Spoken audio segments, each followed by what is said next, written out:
व्रत ले रखा है, श्री कृष्ण भजन। श्यामा श्याम श्यामा श्याम श्यामा श्याम श्यामा श्याम। कृष्ण व्रताः, एक व्रत की चर्चा कर रहे हैं भीष्म जी अंतिम समय। कौन सा व्रत? कृष्ण व्रताः, अखंड भजन। आप कुछ भी जीवन में हो जाए, अपने प्रभु का नाम नहीं छूटने देंगे, कुछ भी हो जाए। कमर कशो, सामर्थ्य है आप में। प्रभु ने आपको आध्यात्मिक शक्ति से युक्त मनुष्य शरीर दिया है। ये साधन धाम मोक्ष कर द्वारा पाई न जे परलोक संभारा, मिला ही है। इसीलिए ये जो बातें बनाते हैं लोग, नाम से भजन नहीं, भजन में मन नहीं लगता, ऐसा वैसा, ये आप भोगों में सुख मानकर, स्नेह संबंधियों में सुख मानकर ऐसा बोल रहे हो।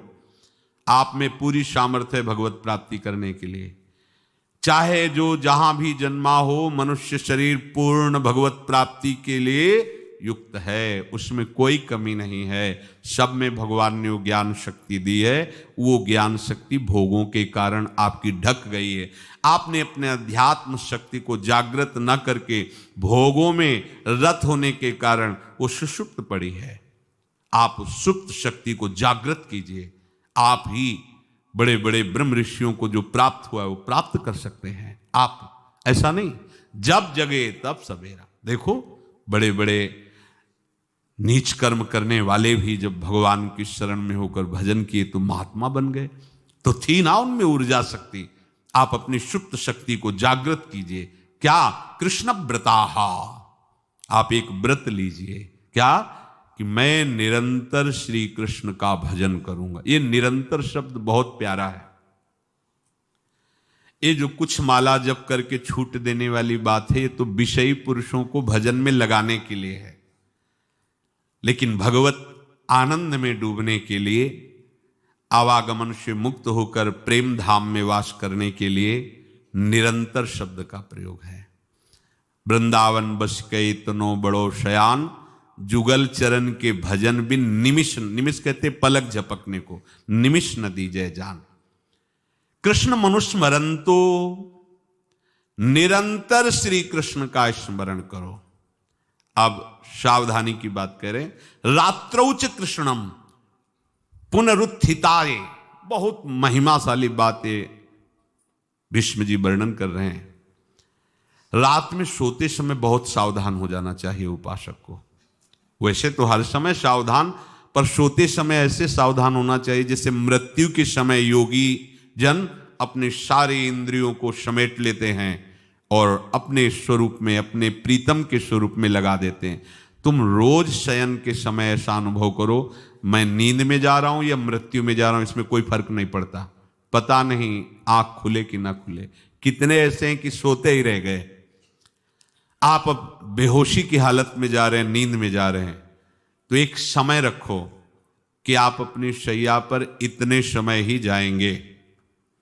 एक नियत समय रखो। हमने देखा है साधकों का एक समय होता है कि 10 बजे हमें लेट जाना है, सोना नहीं, लेट जाना है, और लेटे हुए भगवत चिंतन करना। अब जब सो गए तो सो गए, नहीं सो गए तो उसमें हमें टेंशन नहीं लेना। अभी नींद नहीं आई, 10:30 बज गए, 11 बज गए, ये नहीं। आंख मूंदी, मंत्राकार वृत्ति, तो बिना नींद की गोली के सो जाओगे। यह है ऐसा। भजन में मन लगाओ, सो जाओगे। जिनको नींद ना आती हो उनके लिए सही दवा है, आप नींद का चिंतन न करके प्रभु का चिंतन करने लगो। देख लेना आप कब सो गए पता नहीं चले। और अगर सौभाग्य से नींद ना आई तो नींद में जो इंद्रियों को पुष्टता मिलती है वो होता है संसार का विस्मरण। नींद में खास बात क्या होती है कि संसार का चिंतन छूट जाता है, फिर वो मस्त हो जाता है। उसमें जो ऊर्जा शक्ति वो जागृत होती। संसार के चिंतन से ऊर्जा शक्ति नष्ट होती, तो 4 घंटे 5 घंटे संसार के चिंतन से रहित पड़ा रहा सुषुप्ति में, तो उसे ऊर्जा शक्ति फिर आ गई।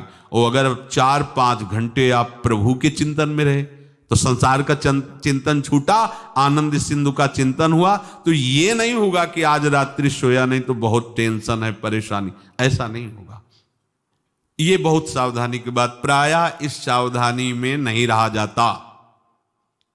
बचपन से सदगुरुदेव भगवान ने यही शिक्षा दी थी, गुरु कृपा से ऐसे उपदेश मिले थे।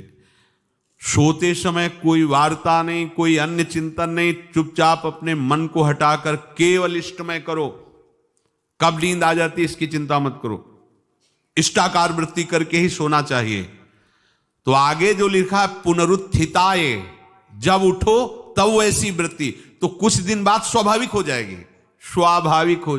अपने तो इतना तक देखा है कि जैसे आधा पद में होश रहा और निद्रा आ गई, तो जब चेतना आई तो उसी पंक्ति से, जहां से होश गायब हुआ था, उसी पंक्ति से जागरण प्रारंभ हुआ।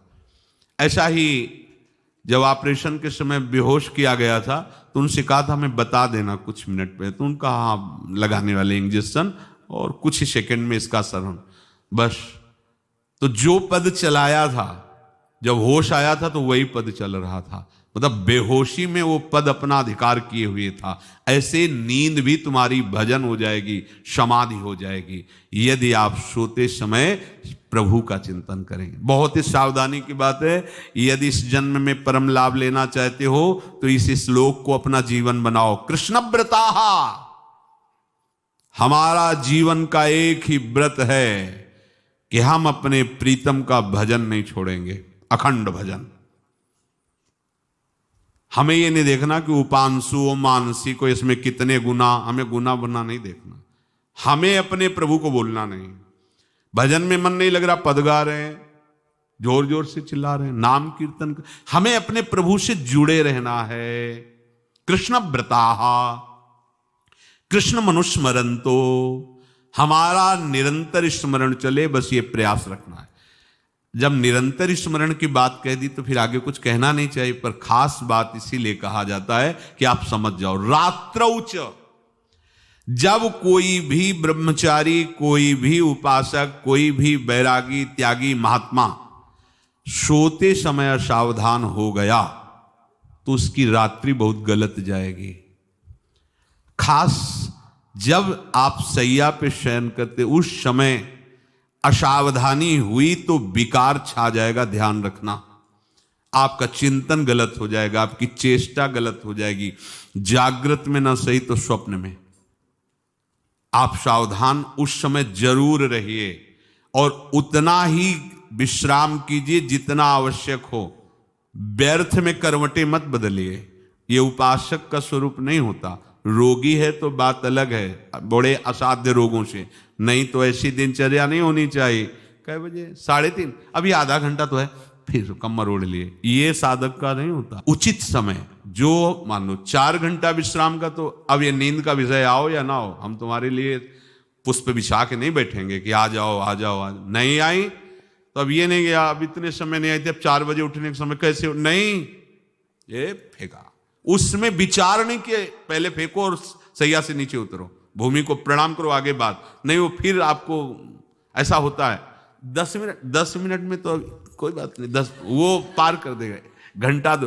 रात्रौ च कृष्णम पुनरुत्थिताय, ये नियम लीजिए। सोते समय आप बिल्कुल मृत्यु दशा की स्थिति लाइए, जैसे मरने वाला नहीं होता, सब जगह से मन हटाकर। और सच्ची है, पता नहीं आंख खुले कि ना खुले, ये बड़ा धोखे का जीवन है। ये ऐसे हजारों लोग सोए और सोते ही रह गए। हमको धोखे में नहीं रहना। सुबह जग जाएंगे तो फिर भजन करेंगे, लेकिन हम बिल्कुल तैयारी में। तो जब ये था कि किडनी कभी भी फेल हो सकती, तो हमें ज्ञान तो था नहीं ऐसा उस समय, तो हम रात्रि में जब शयन का समय, तो कपड़े कौन थे, कोई पैंट शर्ट थोड़ी थे, सब हटा चला, ऐसे रज लगाई, राधा वल्लभ जी को ऐसे बांधा, चरणामृत लिया, पूरी तैयारी में, क्योंकि पास कोई था नहीं। तो ये होता था कब मर जाए, कैसे बताएं कितना सुख, एकदम युगल चरणारविंद में तदाकार होते ऐसे। वो इसीलिए कहते हैं कि प्रतिकूलता और अव्यवस्था और दुख ये भगवत प्राप्ति का प्रधान साधन है। अव्यवस्था, प्रतिकूलता और दुख, ये अभ्यास उसी से।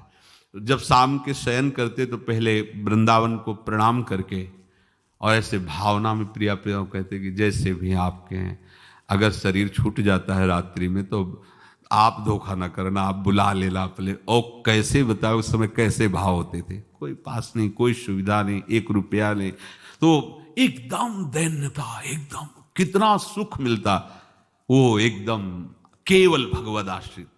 तो रात्रौ च कृष्णम पुनरुत्थिताय, ये बहुत पकड़ने वाली बात है।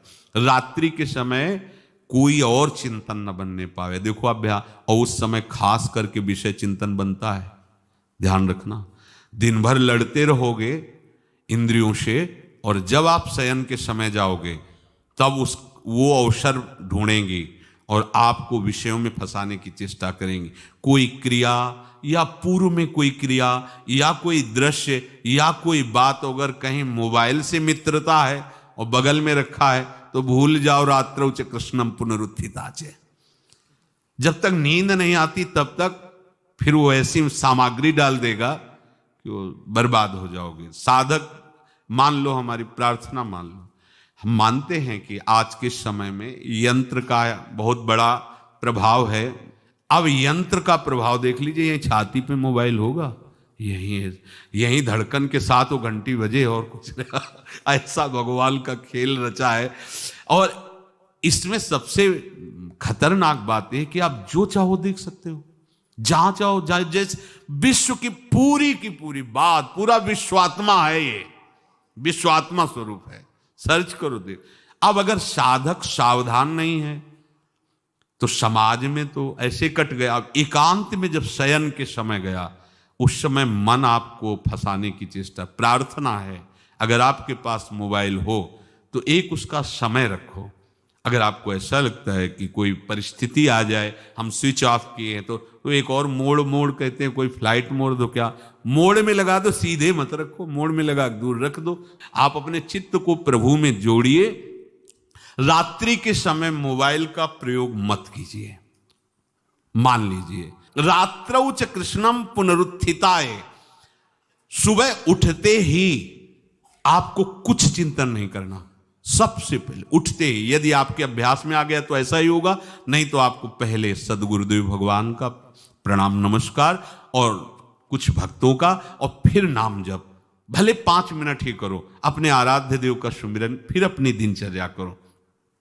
ते कृष्ण देहा प्रवशन्ति कृष्ण माज्यम यथा मंत्र हुतम हुताशे। वो ऐसे श्री कृष्ण रूप होकर श्री कृष्णमय हो जाते हैं, जैसे मंत्र पढ़कर हवन किया हुआ घी अग्निमय हो जाता है।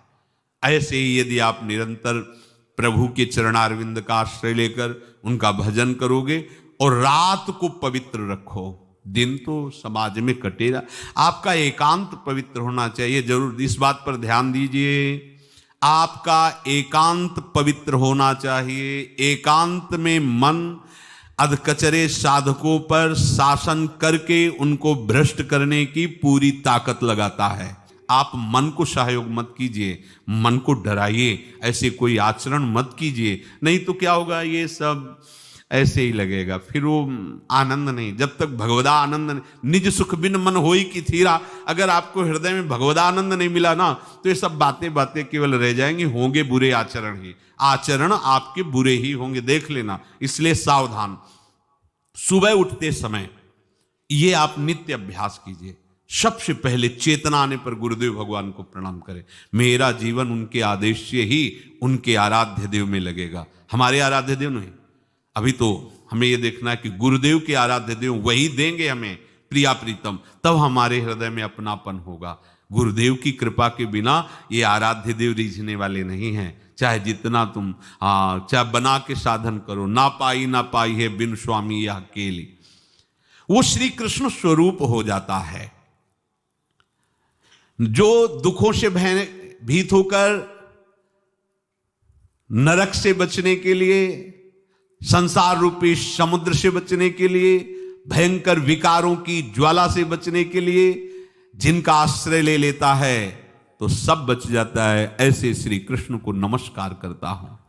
प्राण कांतार पाथेयम संसारोच्छेद भेषजम दुख शोक परित्राणम हरिरीत्यक्षरद्वयम। हरि, ये दो अक्षर दुर्गम पथ में संकट के समान, प्राणों के लिए राह खर्च के समान। अर्थात संसार की राह में चलते हुए भी आपको कभी दुख नहीं भोगना पड़ेगा यदि आप हरि हरि हरि ऐसा उच्चारण करोगे। संसार रूपी रोग से छुटकारा दिलाने के लिए महाऔषधि के तुल्य ये हरि, समस्त दुख शोकों से उद्धार करने के लिए ये हरि।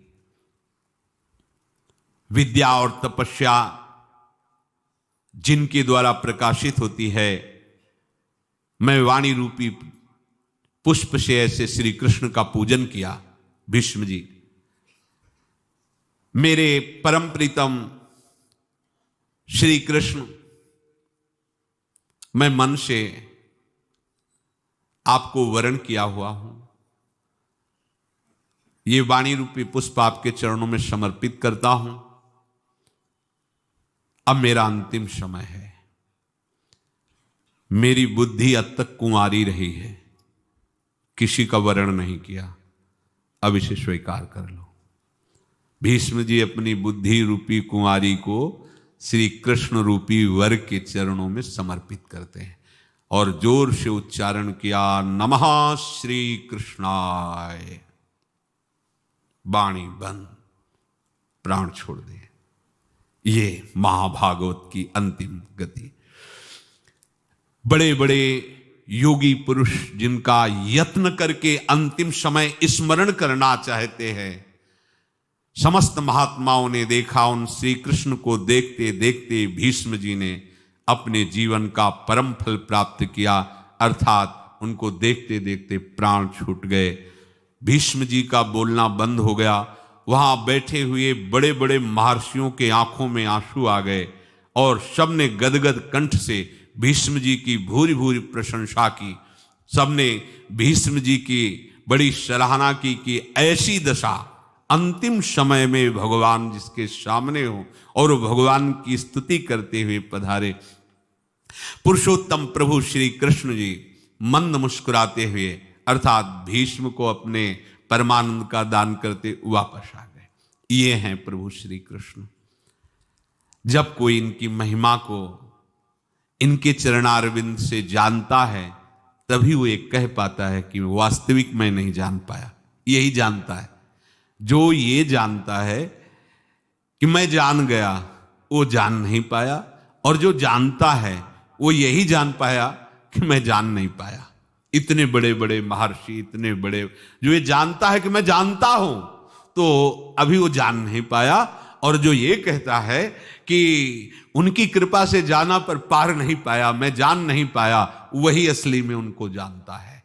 क्योंकि अपार और अगाध महिमा इन प्रभु श्री कृष्ण की। तो प्रभु स्वयं कह रहे कि मेरे जो जन्म कर्म है वो दिव्य है, ऐसा जो मानता है वो त्यक्त्वा देहम पुनर्जन्म नैति मामेति स्वअर्जुन। हे अर्जुन, वो शरीर छोड़कर फिर पुनः शरीर को धारण नहीं करता, अर्थात वो मेरे